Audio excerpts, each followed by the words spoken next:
Could Dwayne "The Rock" Johnson be America's next commander-in-chief? It's a question for you right here, Black Social TV. My name is Dennis the Business. Do click subscribe. Now, before I go any further, to play even the video where Dwayne "The Rock" is speaking, you should know that becoming a president speech is very important. Now, the wrestler turned the blockbuster actor as he talked about running for office before.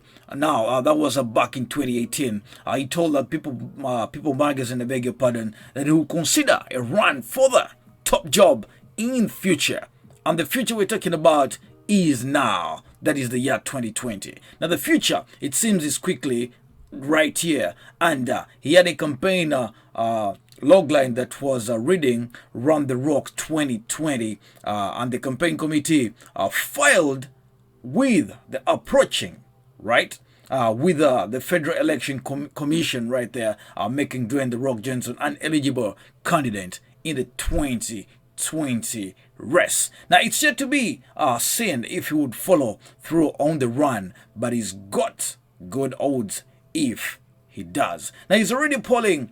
He was already polling higher than President Donald Trump back in 2018, as the people were choosing right there or electing online. But hey, let's take a look or take a listen at what The Rock would speak, or what, or how he would speak to the people if he was president. Take a listen.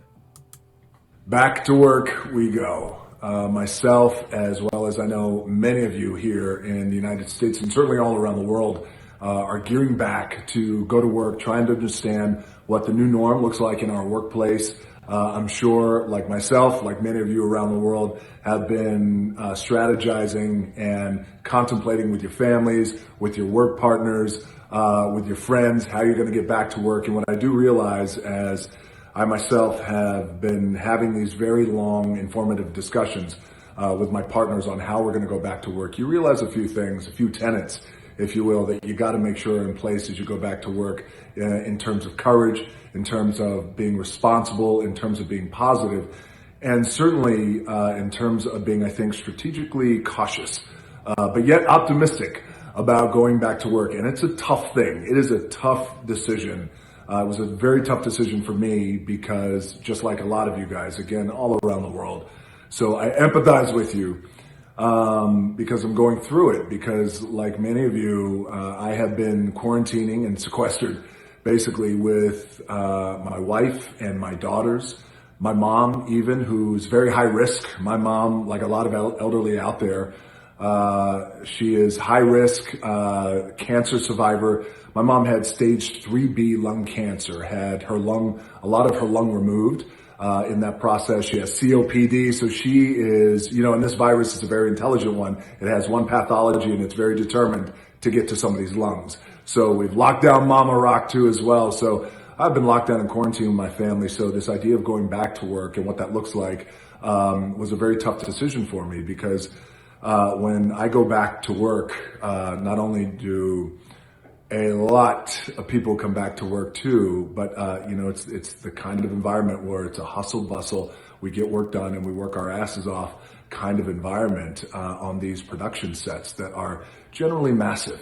So it was a very tough decision, but after speaking with multiple members of our crew, after speaking with, of course, my family, and after speaking with my production partners, my producing partners as well, my home team, the Team Rock, and certainly after speaking with my tremendous partners over at Netflix, I am happy to announce that the production of Red Notice is starting back up next month. We will resume shooting starting next month, approximately mid-September, and I'm very excited about this. And I do want to thank our partners at Netflix for being so adamant that we were going to create the safest environment, not only for our filmmakers, but more importantly for our crew members, the safest environment. So in essence, what we're doing, to share it with you guys, is we are in essence creating our own quarantine bubble, much like the one down in Orlando that the NBA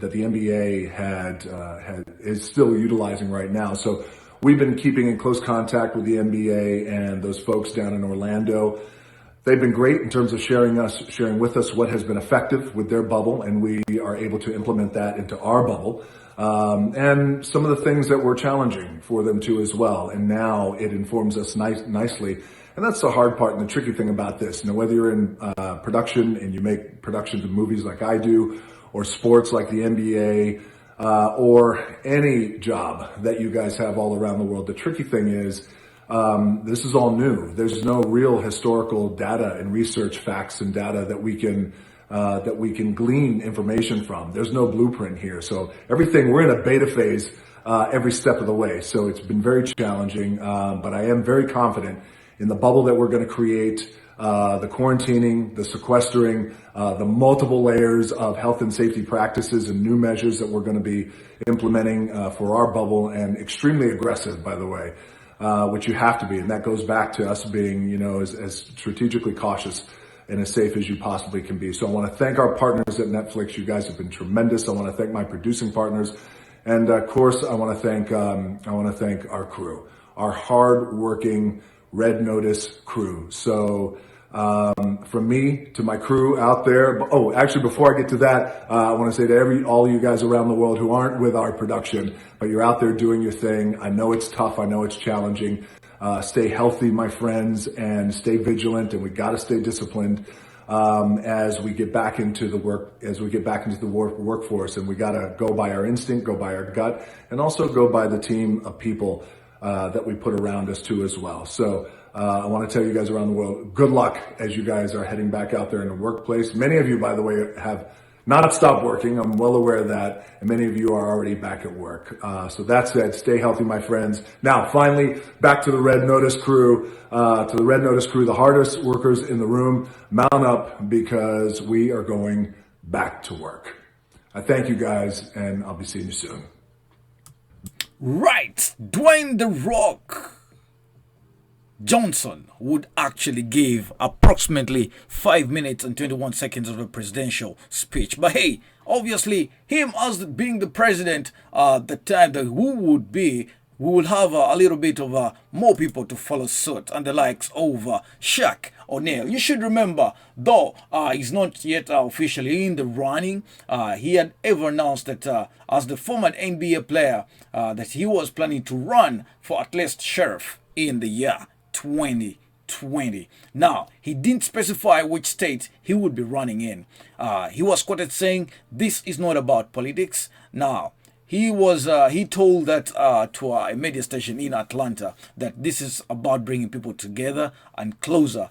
He said that, when I was coming up, people loved and respected the police, the deputies, and I want to be one to bring that back, especially in the community I serve. Any eventual opponents may want to check in for the tips to beat Shaquille O'Neal. We are looking at the speech that he would give. We're just imagining right here. Just imagine Shaquille O'Neal speaking to the people as a sheriff. Take a listen. Gone. You know what? To all the peoples that want to holler at me and ask me a question, send me a text at 818-583-8345. Either before Shack Life or after Shack Life. I want to holler at you. Send me a text, see what's happening. We ain't doing nothing. We all at the crib chilling. Holler at me. I'll definitely holler back. Gone. You know what?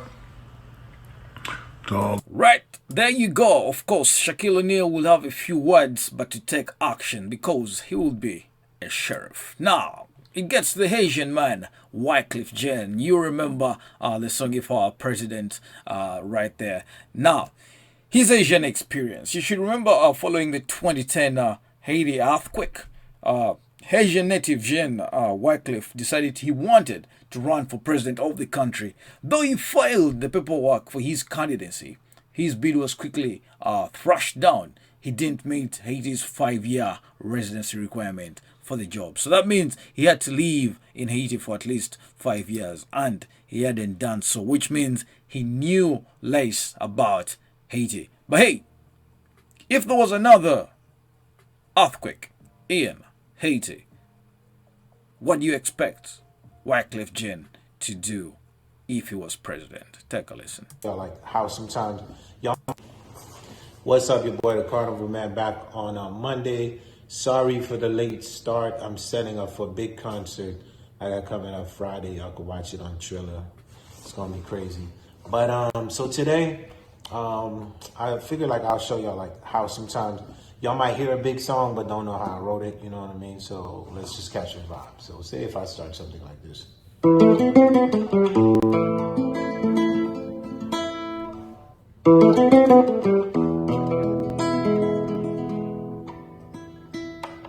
Tune in the guitar at the same time.